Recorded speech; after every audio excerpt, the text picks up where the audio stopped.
Selamat datang di channel saya. Perkenalkan, nama saya dari Rifat Maulana Nurzain. NIM 672019-247. Di sini saya akan menjelaskan sejarah, fungsi, dan kedudukan bahasa Indonesia. Video ini guna untuk melengkapi tugas bahasa Indonesia saya. Oke, kita lanjut ke pembahasan. 1. Arti bahasa. Bahasa adalah sarana komunikasi antar anggota masyarakat dalam menyampaikan ide, perasaan secara lisan atau tulisan. Lalu, kita masuk ke sejarah awal mula bahasa Indonesia. Pertama, bahasa Indonesia ditemukan di sekitar pesisir Pulau Sumatera bagian tenggara, di mana yang ditemukan adalah aksara pertama bahasa Melayu atau Jawi. Temuan tersebut kemudian mengidentifikasikan adanya penyebaran bahasa ini ke hampir seluruh tempat di Nusantara. Bahasa Melayu menyebar ke pelosok Nusantara bersama dengan penyebaran agama Islam, serta makin kokoh keberadaannya karena bahasa Melayu mudah diterima oleh masyarakat. Bahasa Melayu digunakan sebagai penghubung antar suku, antar pulau, antar pedagang, dan antar kerajaan. Bahasa Melayu mulai dipakai di kawasan Asia Tenggara sejak abad ke-7.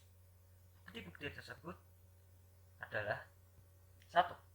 Prasasti di Kerajaan Kedukan Bukit Kerangka tahun 683 Masehi berada di Palembang.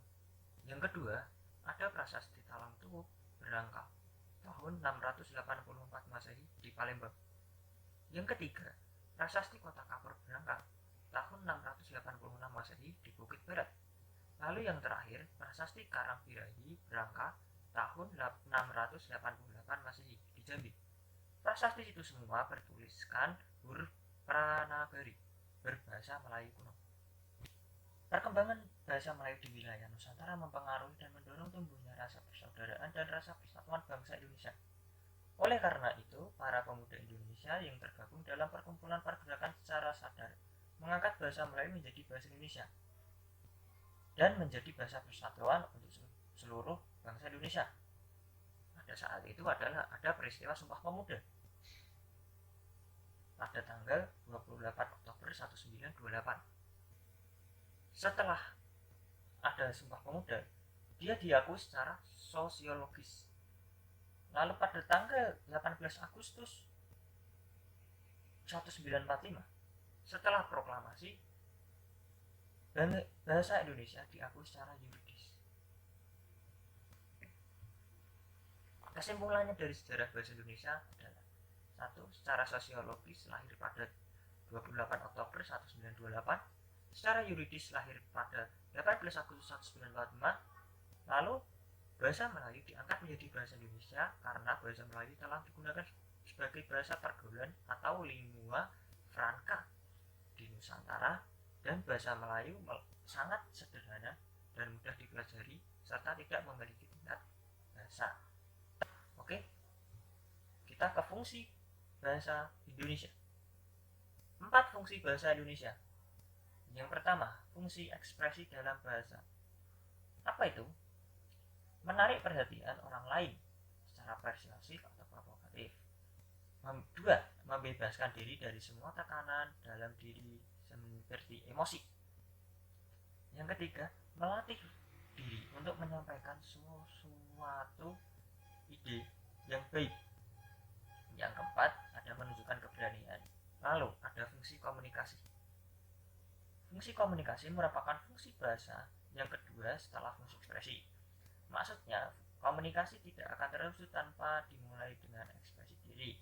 Komunikasi merupakan akibat yang lebih jauh dari ekspresi, yaitu komunikasi tidak akan sempurna jika ekspresi diri tidak diterima oleh orang lain.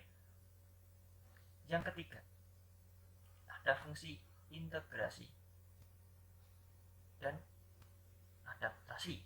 Fungsi ini peningkatan dari integrasi atau penyesuaian dari adaptasi. Dalam suatu lingkungan merupakan kekhususan dalam bersosialisasi baik dalam lingkungan sendiri maupun dalam lingkungan baru. Hal ini menunjukkan bahwa bahasa yang digunakan sebagai sarana mampu menyatukan hidup bersama dalam suatu ikatan masyarakat. Dengan demikian, bahasa itu merupakan suatu kekuatan yang berkorelasi dengan kekuatan orang lain dalam integritas sosial. Korelasi melalui bahasa itu memanfaatkan aturan-aturan bahasa yang disepakati sehingga manusia berhasil membaur diri dan menyesuaikan diri sebagai anggota masyarakat.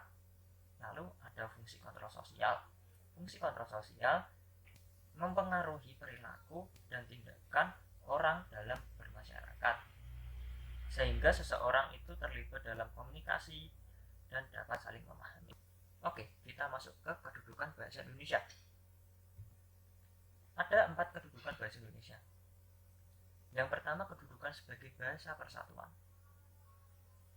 Kita tahu bahasa persatuan kita adalah bahasa Indonesia yang berada di bulir ketiga Sumpah Pemuda. Kedua adalah kedudukan sebagai bahasa nasional. Bahasa nasional adalah fungsi jati diri bangsa Indonesia bila berkomunikasi pada dunia luar Indonesia.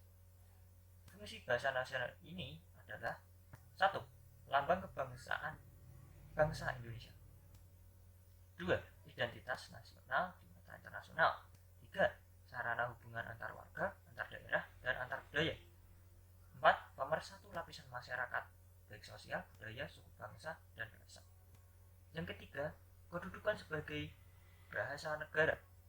Bahasa negara adalah bahasa yang digunakan oleh administrasi negara untuk beraktivitas dengan berikut. 1. Fungsi sebagai administrasi kenegaraan.